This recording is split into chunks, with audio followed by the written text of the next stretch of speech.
السلام علیکم ورحمۃ اللہ وبرکاتہ۔ پروگرام مدینہ ثانی اور نظام حکومت کے ساتھ ڈاکٹر عمر ریاض عباسی آپ کی خدمت میں حاضر ہیں۔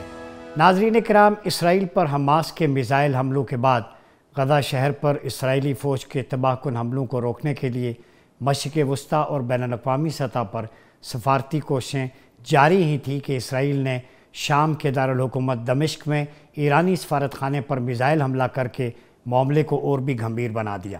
ایرانی سالمیت کو کھلم کھلا چیلنج کرنے کا رد عمل ناگزیر تھا، چنانچہ ایران نے ضروری سفارتی چینل سے قریبی ممالک کو اعتماد میں لینے کے بعد اسرائیل پر جوابی حملہ کیا۔ ہم اس حملے کی جزئیات میں نہیں جائیں گے، تاہم آج کے پروگرام میں ہم حال اور ماضی کے تناظر میں فلسطین کی اہمیت اور اس مسئلے کے کچھ پہلوؤں پر روشنی ڈالنے کی کوشش ضرور کریں گے۔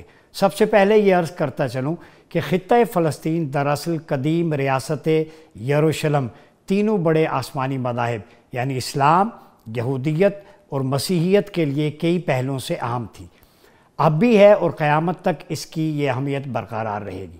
جہاں تک اسلامک پوائنٹ آف ویو ہے، خطہ فلسطین کی اہمیت کا تعلق اس کا ایک محض قرآنی حوالہ ہی کافی ہے۔ اللہ رب العزت نے سورہ اسراء میں امت مسلمہ کو جہاں اپنے آخری نبی سیدنا محمد صلی اللہ علیہ وسلم کے آسمانی سفر کی خوشخبری سنائی، وہاں اس جگہ کو ہمیشہ ہمیشہ کے لیے مسلمانوں کا مقدس مقام قرار دیا۔ اللہ رب العزت نے قرآن مجید میں ارشاد فرمایا کہ پاک ہے وہ ذات جو اپنے بندے کو راتوں رات مسجد حرام سے مسجد اقصیٰ تک لے گیا، جس کے ارد گرد ہم نے برکتیں نازل کی تاکہ انہیں ہم کچھ نشانیاں دکھائیں۔ بے شک وہ ہر بات سننے والی اور ہر دیکھنے والی ذات ہے۔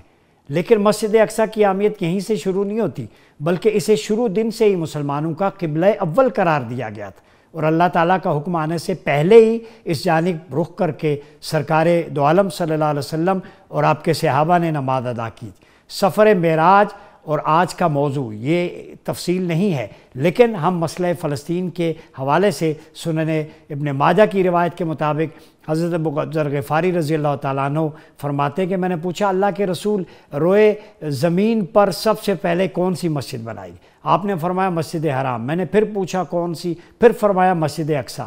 پوچھا ان دونوں کی مدت تعمیر میں کتنا فاصلہ ہے؟ تو آپ صلی اللہ علیہ وسلم نے فرمایا 40 سال کا۔ پھر زمین تمہارے لیے نماز کی جگہ ہے، جہاں پر نماز کا وقت ہو جائے وہیں نماز ادا کر لیا کر۔ اس روایت سے کم از کم یہ معلوم ہوتا ہے مسجد اقصیٰ پہلے سے موجود تھی اور ہیکل سلیمانی علیحدہ جگہ پر، اور صدیوں بعد سلیمان علیہ السلام کے دور میں اس کی تعمیر ہوئی، جیسا کہ عرض کر چکا ہوں۔ بیت المقدس کا شہر یہودیوں، عیسائیوں اور مسلمانوں کے لیے نہایت مذہبی اور جذباتی حیثیت رکھتا ہے۔ ناظرین کرام، فلسطین کا مسئلہ جو ہے اس پہ اگر ہم بات کریں تو فلسطین جو ہے یہ اس کے مواطین جو عربی کا لفظ ہے، جن کا وطن اصلی ہے وہ وہاں کے مسلمان تھے۔ پوری دنیا سے یہودیوں کو وہاں لا کر آباد کیا گیا، فلسطینیوں کی لیجیٹیمیسی اس کو چیلنج کیا گیا۔ یہ ہیومن رائٹس کی بھی وائلیشن ہے، انٹرنیشنل لا کی بھی وائلیشن ہے۔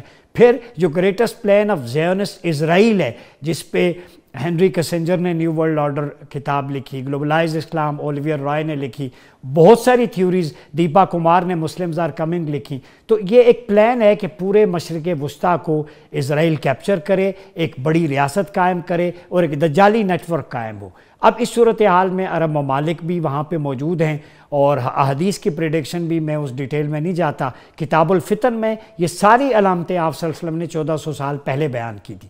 پاکستان ہمیشہ سے قائد اعظم محمد علی جناح کا پالیسی سٹیٹمنٹ ہے، فلسطینیوں کے ساتھ کھڑا ہے، نہ صرف سفارتی، اخلاقی اور سیاسی سطح پر، اور پاکستان کے جو پاسپورٹ ہے اس پہ بھی اسرائیل کے لیے وہ ایکسیپٹیبل نہیں ہے، یعنی اسرائیل کو ہم نے لیجیٹیمیٹ کنٹری مانا ہی نہیں ہے۔